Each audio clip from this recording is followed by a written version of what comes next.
Dans le cas qui nous occupe, la Syrie, on savait depuis 2012, puisque Bachar el-Assad l'avait dit, qu'il possédait un stock d'armes chimiques. Mais on ne savait pas lesquelles. On a pu dégager 3 possibilités, qui étaient le chlore, qui est un agent suffocant. Deuxièmement, des agents neurotoxiques, dont le plus probable, parce que le plus facile à synthétiser, est le sarin. Et troisièmement, aussi un produit facilement synthétisable, qui fait partie des gaz vésicants, l'hypérite. Si on prend ce que signifient les termes gaz suffocant, vous voyez, on a l'idée de quelqu'un qui a une gêne respiratoire telle qu'elle aboutit à l'insuffisance respiratoire, qui est mortelle. L'autre, c'est les neurotoxiques, qui vont aboutir à la même insuffisance respiratoire, mais par une atteinte à travers les nerfs, des muscles et des glandes sécrétoires. Et enfin, ces produits qui vont donner au niveau de la peau, en fait, des vésicules, c'est pour ça qu'on appelle des vésicants, qui sont en fait le premier signe de la brûlure du 2e degré. C'est le gaz moutarde, qui est un autre nom en fait de le même produit, c'est un agent vésicant, c'est l'hypérite. Si on regarde les 3 produits, la présentation va être la même, c'est-à-dire que c'est les yeux qui piquent, qui pleurent, éventuellement même il y a une impossibilité, il y a une obligation de fermer les yeux, tant la douleur est intense, donc ça veut dire aussi une impossibilité de se diriger et donc de s'échapper des zones toxiques. Ça va irriter aussi la gorge, qui va piquer et éventuellement qui va faire tousser. Tous ces signes sont communs en fait à toutes les classes, 3 plus les gaz lacrymogènes. Pour les lacrymogènes, la caractéristique, c'est que dans l'heure qui suit en fait l'arrêt de l'exposition, les symptômes vont disparaître. Tandis que pour les autres, les signes vont progresser.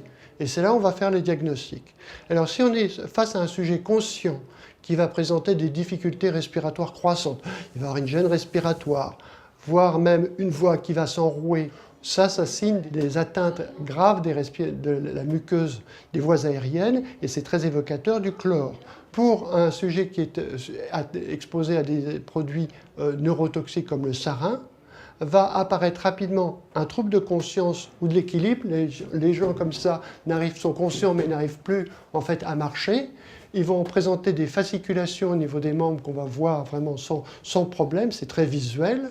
Et ensuite vont apparaître d'autres signes très évocateurs, c'est le fait que les pupilles vont se constricter et donc vont être vraiment en tête d'épingle, 1 mm de diamètre, alors même que le sujet va émettre de la salive et des sécrétions bronchiques blanches. Et donc ça va donner lieu à un envahissement de l'arbre bronchique par ces sécrétions, d'autant plus que, en fait, il y a un autre effet des neurotoxiques, ça va être de resserrer les bronches.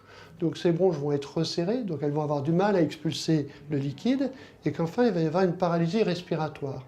Donc vraiment là, l'utilisation de ces agents signifie qu'on essaye de tuer la personne par différents mécanismes, la noyade interne, la paralysie musculaire et la bronchoconstriction, c'est-à-dire créer une insuffisance respiratoire extrêmement grave. Les gaz vésicants, la toxicité va résulter de la création de brûlures au niveau des zones découvertes, en fait du visage, du cou, des creux axillaires, en fait des zones humides, ainsi que des pieds inguinaux au niveau de la ceinture et au niveau des chevilles, au niveau des chaussettes. Donc en fait, c'est des brûlures qui sont somme toute pas très étendues, mais elles sont extrêmement douloureuses. Donc ce sont des agents qui ont pour but avant tout l'incapacitation.